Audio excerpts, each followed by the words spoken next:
ஆண்டவரும் இரட்சகருமாகிய இயேசு கிறிஸ்துவின் நாமத்தினாலே உங்களை வாழ்த்துகிறேன்.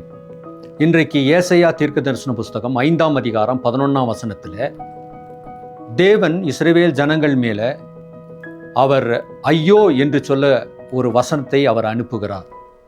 அவர் மனம் குமுறி அந்த ஜனங்களை பார்த்து பேசுகிறதை நாம் பார்க்கிறோம். ஆம், அவர்களுடைய கொண்டாட்டங்கள், அவர்களுடைய மகிழ்ச்சி எல்லாம் தேவனை விட்டு வேறு மார்க்கமாய் சென்றது. அவர்கள் தங்களுடைய சொந்த களியாட்டங்களிலே தேவனை மறந்தவர்களாக காணப்படுகிறார்கள். ஆகவே அவர்களை பார்த்து தேவன் ஐயோ என்று சொல்லி ஒரு வார்த்தையை அவர் சொல்லுகிறதை பார்க்கிறோம். ஆம், இந்நாட்களிலே நம்முடைய மனமகிழ்ச்சி, நம்முடைய கொண்டாட்டம், நம்முடைய சந்தோஷம் எல்லாம் கர்த்தர் மேலே இருக்கும்போது அவர் நமது மன எண்ணங்களை எல்லாம் வாய்க்க பண்ணுவார். நம்முடைய வாழ்வை அவர் செழிப்பாக்குவார். அந்த வாழ்வையிலே ஒரு பெரிய மகிழ்ச்சி, ஒரு சந்தோஷம் எப்பொழுதுமே நிலை பெற்றதாக காணப்படும்.